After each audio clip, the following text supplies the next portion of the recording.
there, welcome back to another show. Today I'm going to talk about two films from Chris Marker from the Chris Marker collection, which is sort of film and arts DVD and Blu-ray set, which is rather lovely. I'm just trying to show it to you here. Here we go. So I'm going to be covering these over the next while. I'm going to, instead of trying to just watch them all and just do them all in a short video, I'm going to just do like 2 or 3 at a time, because these films are like 20 minutes long, some of them are an hour long, some are shorter, some are 8 minutes long.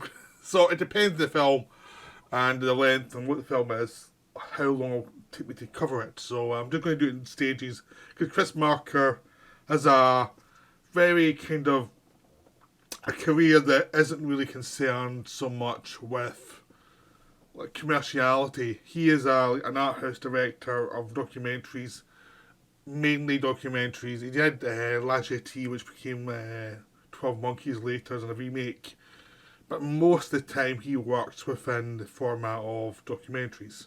He worked a lot, he's a French director, so he worked a lot in French television. That's where a lot of financing came, and I gave him a lot of leeway to do things that interested him. So he made some real masterpieces like La Jetée and Sansoleo, as well as he did a documentary on Kurosawa he was making Ran. So there's a lot of films that are much better known than some of the films in this. I mean, these are a lot of his base films. These are the films that are typical of his films, and these are some of his best stuff, but they're less well known than some of the other stuff. I mean, I covered The Owl Legacy a while ago, which is also his look at the influence of Greece on society. So I've covered quite a few Marker films, but I want to get into more of his films. I already said I was going to do it a few months ago. I already knew I was going to wait till we get into winter, because it didn't feel like a summery subject. So I've finally started, but I will continue on with the finishing off the Tarkovsky season, because I've only 2 films left there. Okay, so the film I'm going to cover today are Sunday in Peking and Letter from Siberia. And these two are linked with the fact that they're both about communist countries in the 50s. They're both... Sunday in Peking was made in 1956, and in 1958 we got a letter from Siberia.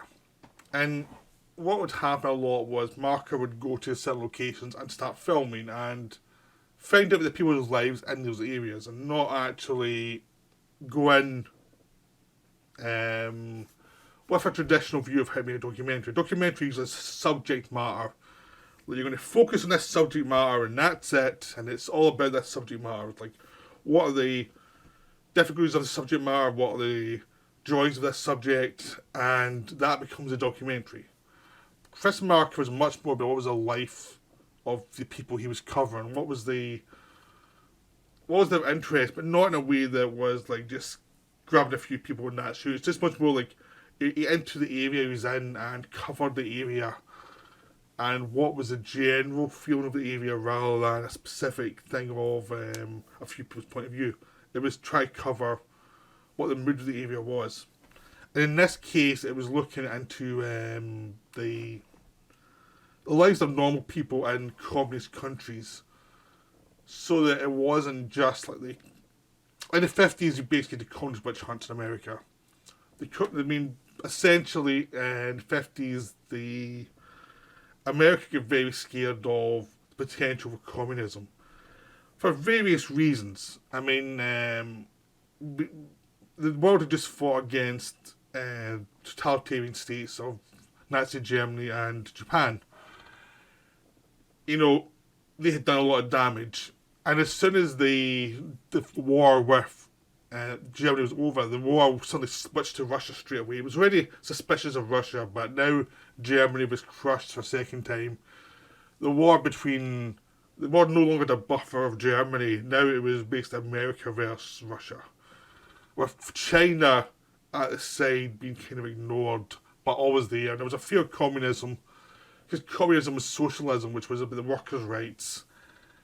And communism has a lot of problems. I mean, I'm not I'm really not that sympathetic towards communism myself, because I think that a lot of the organisational problems it has gets in the way of what you would think the idealistic aims of it are. It's like human corruption will destroy it. Human corruption will destroy anything. Capitalism, communism, get human beings in there and they're going to mess it up bad.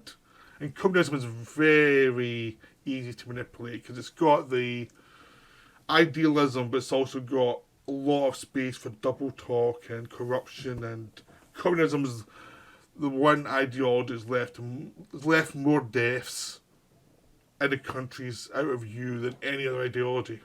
I mean, millions were killed by the Chinese and the Russians in purges to get rid of people who did not agree with their view on the way the world should be. So it's a very toxic ideology in lots of ways.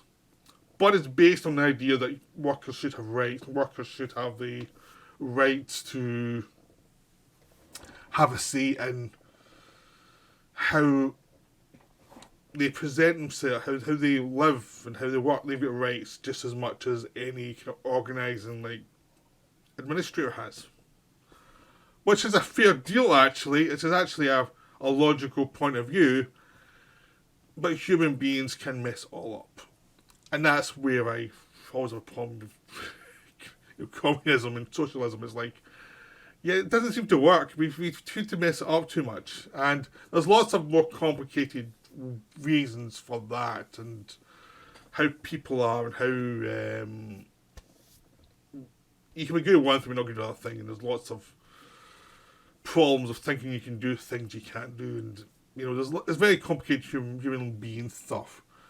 So it was something that worried America, which is a very capitalist system, with very much on banks and things like that, and they really used the excesses of communism as a ramming board against their own unions and their own people trying to get their rights, to get basic human rights for themselves. So there was a witch hunt in the 50s, communist witch hunt. So you could not get a rational view of from either side. From the communist side, you were getting purges of people who were probably much more capitalistic, who wanted some control over themselves and were individualists.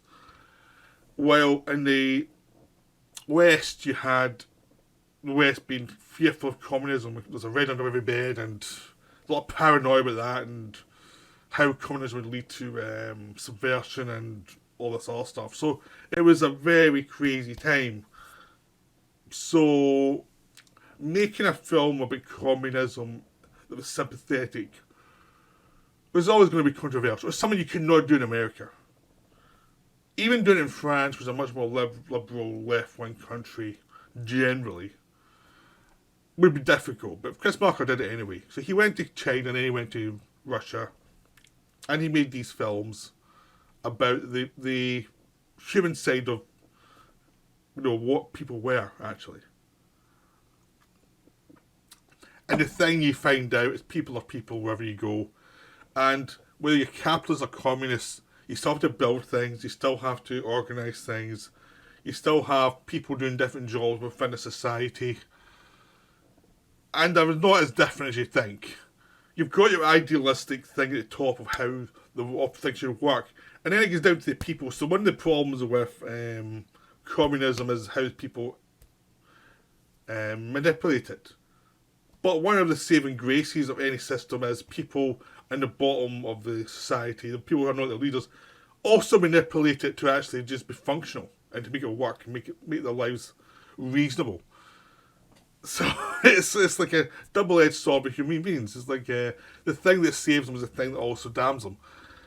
So these films are just about the people. So the first one, Sunday in Peking, is only 20 minutes long. It literally is just about going to Peking on a Sunday and looking at people, how the people who are working all week just relax, and how they enjoy themselves, and how we're not really that different as people. I mean, where we are, people still go out on a Sunday, try and relax, try and shake off the worries of the week, you have couples dating, you have children playing, you have, various societal things that go on, like events that go on that are traditions, you've got certain beliefs that happen, and they keep happening during leisure times, and people interact as people. They just interact not the way we. This could take place in Scotland. This could take place in America. This could take place anywhere. And it would still there'd be subtle differences, but it's essentially the same thing. It's just people are people. Doesn't matter what your leaders are saying, how you should be. People are just people. And when you get below the kind of rhetoric of the politicians and all the wars they cause, people just want to be left alone and go on with their lives. A lot of people aren't that interested in having like big ambitious lives. These want to have a normal life, have a family, exist with their friends, and just get on with things. That's all most people really want. And this film just looks at that. It's a beautiful film because it is like, don't look. It's kind of a film. It's probably suppressed. It's almost the same. Like, do not look at the propaganda and judge everybody like that. That's not life. That's just not life.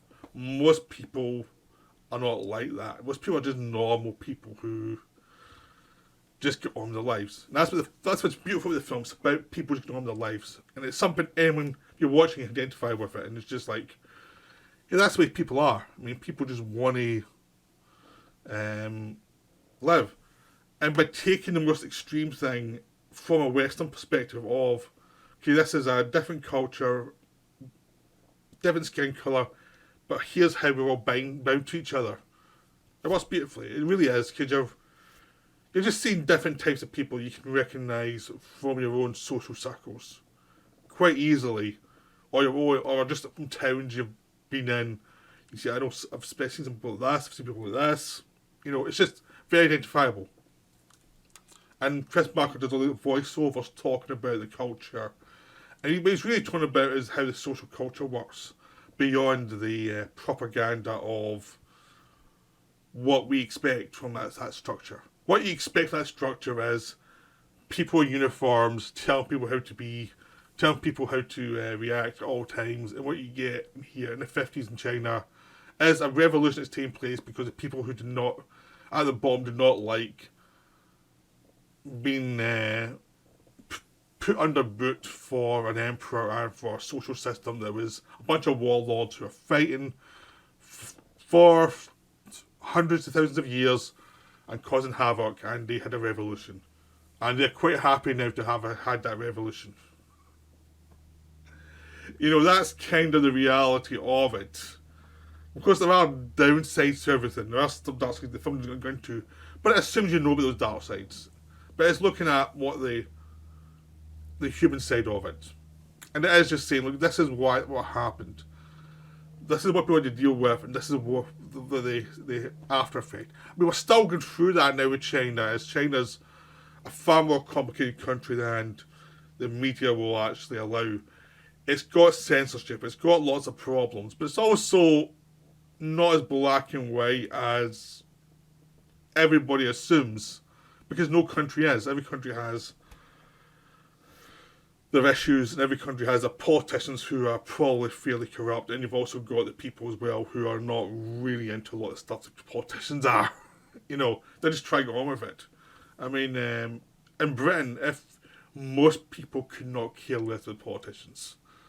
In most countries, the same way. It's like they get on with their stuff, and it's nonsense mostly. And this is just the human side of that. So it's definitely worth seeing.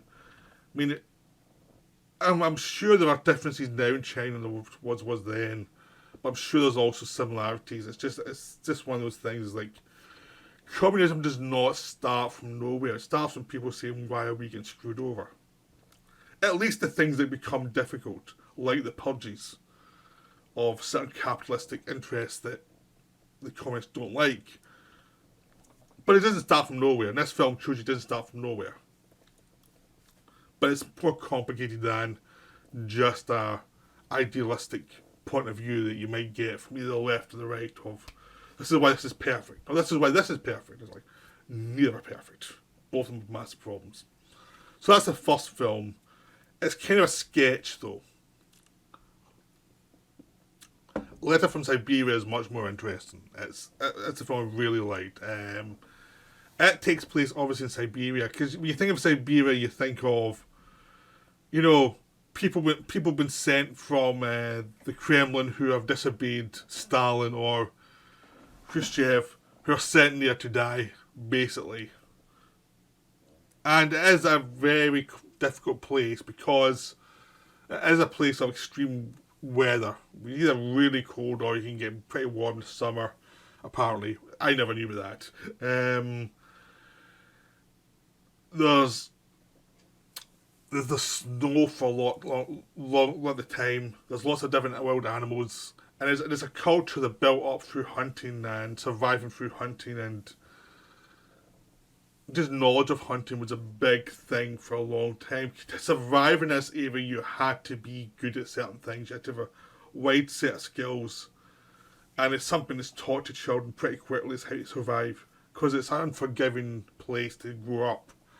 So the film actually goes on to that. It goes on to the culture, the myths of the place. How it really is a place unto itself before it became before Russia's ideology hit it, really. And it's still a place unto itself in all those ways. People are sent there because it's as far away as possible. And they are sent to die, basically. But it's a more complicated culture than that. You've got a culture that's, in this time period, was building up after starting out with not much, and now they're building up a town. You had statues of Stalin in there as well. You had people just getting on with it, though. And at one point, Mark actually says the same shots repeated 3 times, having 3 different possible explanations of what's going on. You know, you could have the communist propaganda, how great they are. You have the capitalists, how evil they are. Or you can have this normal thing of saying, this is life, this is normal, these are the people. And that's what the film's about. That's what both these films are about. It's just like how, what you think about Russian people or Chinese people isn't actually accurate. It's just like you're falling into propaganda. It's much more complicated. People are just people. And even though they're in a communist regime, they're still building a town. You still have people who have to be in charge of the building. You still have people who are in charge of the gold deposits, because there was gold in Siberia. And they didn't trust the men, so the women had to make sure that it was overseen, because the men were inherently untrustworthy. And there's lots of different social things that have come through time of just surviving in this horrible place and making that place your home and actually finding the good points and bad points of it. How difficult it can be, but how a community is born from that. So again, it becomes this complicated look at a simple life, in quotes, you know, because it's just a life that can be summed up easily, but when you actually watch the film, you see its nuances, you see the myths involved, you see the toil people go through, because this takes place over an hour, and it's slowly building little bits of details with the myths, little bit of details about the struggles people go through, little details about how it's slowly built. And it really does avoid looking too much into, oh my god, it's Russia. Oh my god, they must all be massive communists. Because they're not in this film. It's just not the case. And I think we go to most places, what the regime says and what the people are 2 different things a lot of the time. Because people are just people, as I've said already in this video, but 3 or 4 times. You can't really take that out. And these films just look into the people beyond the ideology, and how it's insane to condemn anybody because of the ideology of their country. Because a lot of time they have nothing to say about it, because they have no real say in what's going on. It's just they're just trying to live.